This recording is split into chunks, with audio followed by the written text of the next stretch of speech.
श्री गणेशाय नमः. श्री श्रावण सोमवार कहाणी. एक आटपाट नगर होता. तिथे एक राजा होता. त्याला 4 सुना होत्या. 3 आवडत्या आणि एक नावडती. राजा आवडत्या सुनांना चांगल्या वस्तू आणून देत असे, पण नावडतीला मात्र उष्ट खरकटं जेवायला, जाडं भरडं, नेसायला, राहायला, गुराचं घर आणि गुराख्याचं काम देत असे. श्रावण महिना सुरू झाला आणि पहिल्या सोमवाराला त्या दिवशी नावडतीची भेट नागकन्या आणि देवकन्यांशी झाली.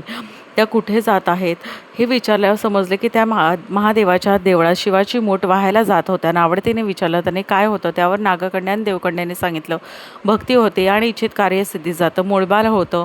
नावडती माणसं आवडती होतात आणि वडीलधाऱ्यांचा आशीर्वाद मिळतो. मग नागकन्या आणि देवकन्याने विचारलं नावडतीला तू कोणाची कोण. नावडतीने सांगितलं की ती राजाची सून आहे आणि ती त्यांच्यासोबत देवळात गेली. शिवामुठीचा वसा. नागकन्याने देवकन्या वसा वसू लागला तेव्हा नावडतीने विचारलं काय बोलताय. त्यांनी सांगितलं आम्ही शिवा मुठीचा वसा वसतो आहोत. नावडतीने विचारले ह्या वसाला नेमकं काय करावं लागतं. त्यांनी तिला समजावून सांगितले 1 मूठ तांदूळ घ्यावे, 1 शिवराई सुपारी, गंध, फुल आणि 2 बेलाची पानं घ्यावीत. मनोभावे पूजा करावीत. हातात तांदूळ घेऊन म्हणावे शिवा शिवा महादेवा माझी शिवामूठ ईश्वरा देवा. सासू सासऱ्या दिरा भावा नंदा जावा. नावडती आहे ती आवडती करे देवा. असं म्हणून तांदूळ व्हावे. संध्याकाळपर्यंत उपवास नाही निभावला तर दूध प्यावं. संध्याकाळी आंघोळ करावी. देवाला बेल व्हावा आणि जेवण करावं. हा वसा 5 वर्ष करावा. पहिल्या सोमवारी तांदूळ, दुसऱ्या तीळ, तिसऱ्यास मूग, चौथ्यास जव आणि 5व्यास सातू शिवमुठीसाठी घ्यावे. अशी झाली पूजा सफल. पहिल्या सोमवारी नागकन्या आणि देवकन्यांनी नावडतीला पूजेचं सगळं साहित्य दिलं. दुसऱ्या सोमवारी तिने घरून साहित्य आणायला सांगितलं. त्या दिवशी नावडतीने मनोभावे पूजा केली आणि संपूर्ण दिवस उपवास केला. जावानंदाने उष्टमाष्ट दिलं पण ते तिनं गायला घातलं. शंकराची आराधना केली आणि दूध पिऊन झोपून राहिली.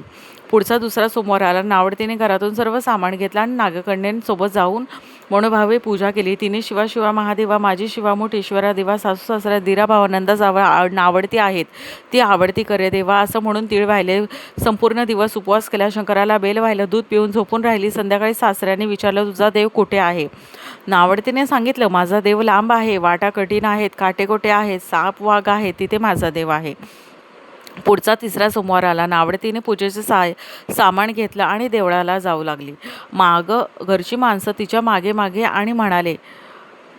येऊ लागले आणि म्हणाले नावडती तुझा देव दाखव. नावडतीला रोजचा सराव असल्यामुळे तिला काही वाटलं नाही, पण सगळ्यांना खूप काटेकोटे लागले. त्यांना नावडतीची दया आली. आजपर्यंत रानात कशी येत असेल कोण जाणे असा विचार त्यांना आला.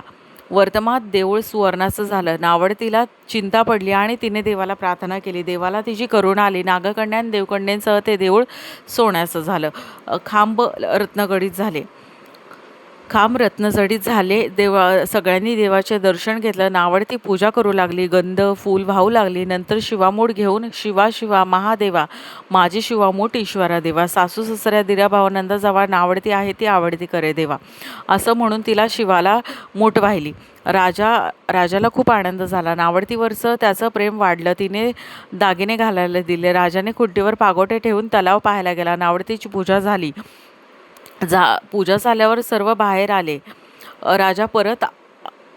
राजा परत आला आणि म्हणाला माझं पागोटं देवळी राहिलं, घेऊन येतो. देवळाजवळ आला तेव्हा देऊळ अदृश्य झालेलं होतं. तिथे एक लहान देऊळ होतं आणि एक पिंड होती. त्यावर नावडतीने केलेली पूजा होती. जवळ कुंटीवर पागोटं होतं. ते घेऊन राजा बाहेर आला आणि सुनेला विचारू लागला हे असं कसं झालं. सुनेने सांगितलं माझ्या गरिबांचा हाच देव आहे. मी देवाला प्रार्थना केली त्यामुळे त्याने तुम्हाला दर्शन दिलं. सुनेमुळे देव भेटला म्हणून तिला पालखीत घेऊन घरी नेण्यात आलं. जी नावडती होती ती आवडती झाली. जसा तिला शंकर प्रसन्न झाला तसा तुम्हा आम्हा हो. ही 60 उत्तराची कहाणी. 5 उत्तरी सुफळ संपूर्ण.